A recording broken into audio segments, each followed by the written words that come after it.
हम सभी तत्चित्त होकर के अपने आत्मा बुद्धि को पवित्र करते हुए श्रद्धा से परमपिता परमात्मा के मुख्य नाम ओम का सभी उच्चारण करें।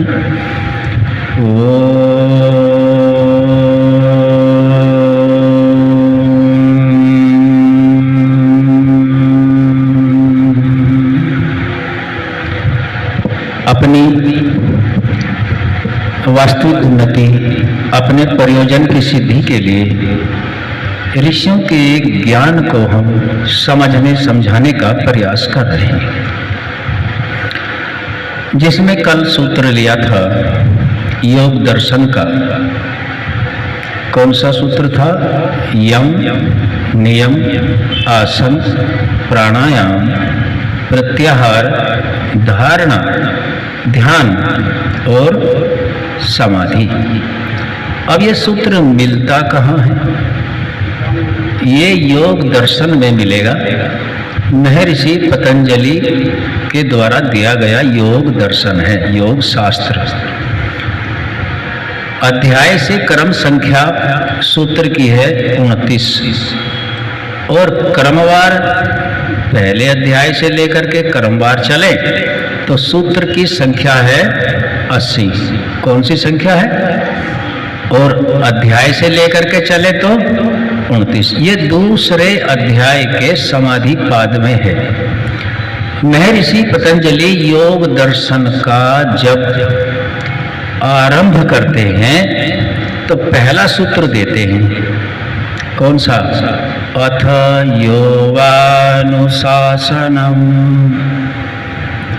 योग के लिए अनुशासन बहुत आवश्यक है।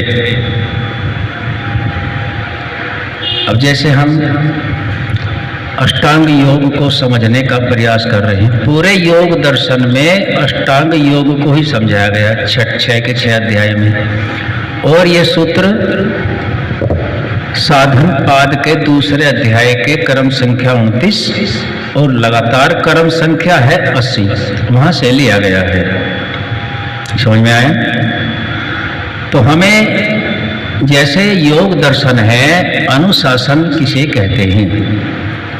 अनुशासन, अनुसरण करना शासन का, जो धर्मानुकूल हो, वेद के अनुकूल हो, ऋषि प्रणीत हो, उसका हमें अनुसरण करना होता है।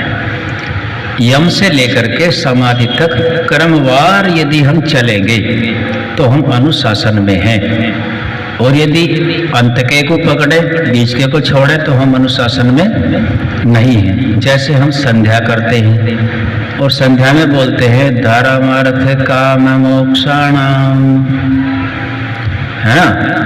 तो धर्म पहले, दूसरे नंबर पे अर्थ, तीसरे पे काम और चौथे पे मोक्ष।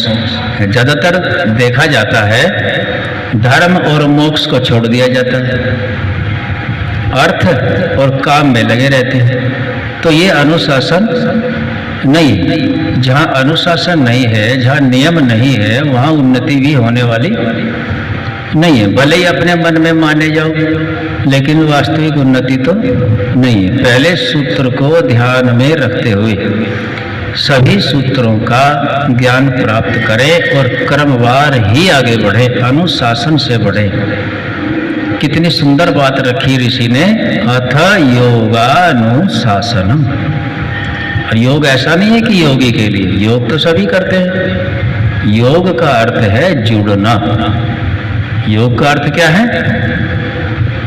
जुड़ना। किससे जुड़ना? आत्मा की उन्नति के लिए किससे जुड़ना है? और शरीर की उन्नति के लिए प्रकृति से जुड़ना है। दोनों उन्नति जरूरी है, लेकिन सर्वोपरि आत्मा की उन्नति ही होनी चाहिए। जैसे संध्या में धर्म पहले है, ऐसे ही पूरे योग दर्शन में अनुशासन पहले है। तो हमने कल देखा था, जानकारी की थी, तो योग के कितने अंग बताए थे जी? 8। किसके याद है 8 अंग? गुरुजी बताएंगे, राजीव जी। 8 अंग। ओम, यम नियम, आसन, प्राणायाम, प्रत्याहार, धारणा, ध्यान, समाधि। समाधि। अनिरुद्ध जी आप भी बताओ।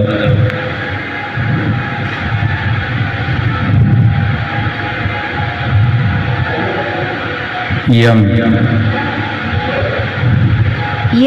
नियम, आसन, प्राणायाम और प्रत्याहार और धारणा और ध्यान और समाधि।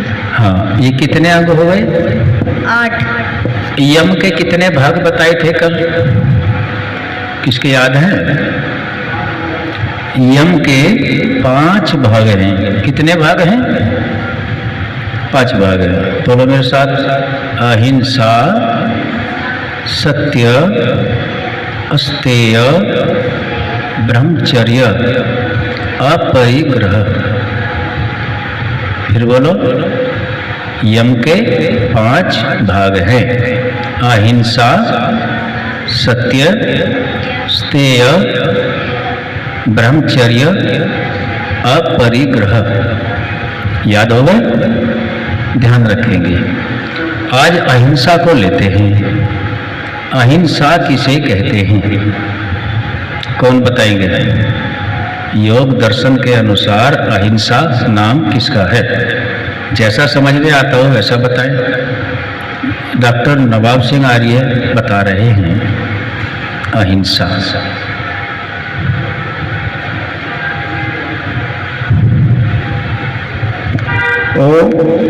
अहिंसा का मतलब है हिंसा न करना, किसी की जीव के प्रति भी और प्राणी मात्र के प्रति हिंसा न करना ही अहिंसा का नाम है। और कोई बताएंगे? ऋषि क्या लिखते हैं? गुरुजी बता रहे हैं अहिंसा।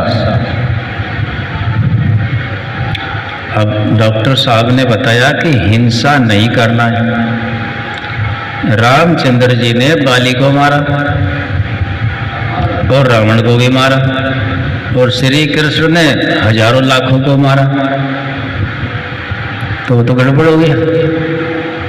जबकि हम इन्हें भगवान से नाम से पूजते हैं। किसान अपने खेत में बहुत से जीवों को मार देता है, मर जाते हैं। जुताई करते वक्त, दवाई करते वक्त मर जाते हैं। खोटना, पीसना, झाड़ू लगाना, इसमें बहुत जीवाणु मर जाते हैं। न चाहते हुए भी हिंसा हो जाती है। अब परिभाषा क्या बने? परिभाषा अपने तरीके से रख सकते हैं। संध्या में सबसे पहले धर्म बताया। क्या बताया? धर्म। वहां से चलो। जो धर्म की उन्नति में बाधक है, हिंसक है, चाहे प्राणी है, कोई भी है, और वो विरुद्ध है धर्म के, तो उसे मारने में पाप नहीं लगता। जैसे रामचंद्र जी ने जब बाली का वध कर दिया तो बाली ने कहा कि रामचंद्र जी तुमने छल किया है मेरे साथ। अब उस वक्त भी संविधान था, मनु का संविधान था। मनुस्मृति का एक श्लोक सुनाते हैं और वेद के प्रमाण देते हैं रामचंद्र जी। रामचंद्र जी कहते हैं पहले तो आप इक्ष्वाकु वंश के राज्य अधीन हैं, पहला तो ये। दूसरा, आपके लिए मैंने धर्म की उन्नति का मार्ग खोला है और अपने लिए भी धर्म की उन्नति का मार्ग खोला है। देखो, धर्म के न्यायोचित ठहराया उन्होंने। कैसे? यदि आप और कई वर्षों तक जीवित रहते तो आप और अधिक पाप कर देते, तो ये आपके हित में है। आप और पाप करने से बच गए, जितना पाप जमा होना था आपकी स्मृति में उससे रुक गए, और मैंने इसको रोका तो मुझे इसका विशेष पुण्य मिलेगा और मेरा राज्याधिकार भी है। तो इस बात को उन्होंने माना। धर्म की उन्नति में, धर्मानुकूल उन्नति में जो बाधक है उसको मारना हिंसा नहीं, फसल है। फसल में भी ऐसा ही है। यदि उनको नष्ट नहीं किया जाए दुष्टों को तो फसल तो होने वाली नहीं है। तो धर्म को रखें, जैसे संध्या में ऋषि ने धर्म को रखा है, धर्म अर्थ। अब ऋषि इसकी परिभाषा क्या लिखते हैं? अहिंसा की परिभाषा रखते हैं सब जगह, बोलो मेरे साथ, सब जगह, सब काल में, सब प्राणियों के साथ बैर भाव छोड़ के प्रीति पूर्वक वर्तना।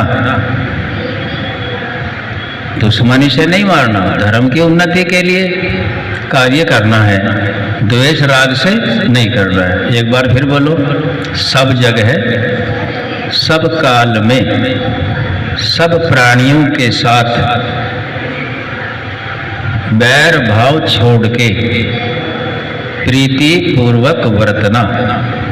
ये परिभाषा ऋषि दयानंद लिखते हैं।